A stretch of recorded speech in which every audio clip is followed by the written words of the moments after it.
মিঠির সন্তানের সত্য সামনে আনল ভোর। চমকে গেল নতুন ও কমলিনী। হ্যাঁ বন্ধুরা, চিরসখা সিরিয়ালের আজকের পর্বে এমনটাই দেখতে চলেছি। গল্পের শুরুতেই দেখা যায় ঘরের ভেতর তখন এক অদ্ভুত উত্তেজনাপূর্ণ পরিবেশ। নতুন ও কমলিনী দুজনেই মিঠির দিকে সন্দেহের চোখে তাকিয়ে আছে। অনেক দিন ধরেই মিঠির গর্ভের সন্তানের পরিচয় নিয়ে নানা প্রশ্ন ঘুরছিল সবার মনে, কিন্তু কেউই নিশ্চিতভাবে কিছু বলতে পারছিল না। ঠিক সেই সময়েই ভোর সবার সামনে এসে দাঁড়ায়।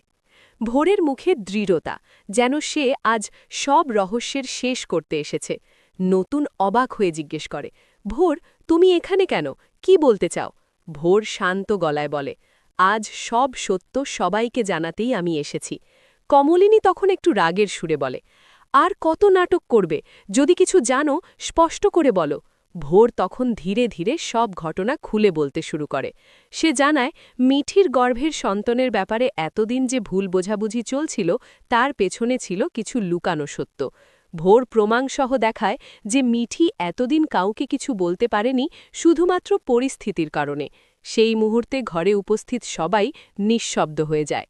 নতুন ও কমলিনী একে অপরের দিকে তাকিয়ে থাকে, যেন তারা বিশ্বাসই করতে পারছে না। নতুনের চোখে তখন স্পষ্ট বিস্ময়। সে ধীরে ধীরে বলে, তাহলে এতদিন আমরা যা ভেবেছি সবই ভুল ছিল? ভোর মাথা নেড়ে সম্মতি জানায়। মিঠির চোখে তখন জল, কিন্তু সেই চোখে এক ধরনের স্বস্তিও দেখা যায়, কারণ অবশেষে সত্যটা সবার সামনে এসেছে। কমলিনীও কিছুক্ষণ চুপ থেকে বুঝতে পারে তারা হয়তো মিঠিকে ভুল বুঝেছিল। সেই মুহূর্তে ঘরের পরিবেশ পুরোপুরি বদলে যায়। এতদিনের সন্দেহ, রাগ আর ভুল বোঝাবুঝির মাঝে অবশেষে সত্য প্রকাশ পায়। আর ভোরের এই সাহসী সিদ্ধান্তই সবকিছু পরিষ্কার করে দেয় সবার সামনে। এখন দেখার বিষয়, এই সত্য জানার পর নতুন ও কমলিনীর সম্পর্কের সমীকরণ ঠিক কোন দিকে মোড় নেয়। আবার দেখা হবে পরের ভিডিওতে। ততক্ষণ পর্যন্ত ভালো থাকুন, আর ভিডিওটি দেখে ভালো লাগলে অবশ্যই চ্যানেলটি সাবস্ক্রাইব করতে ভুলবেন না।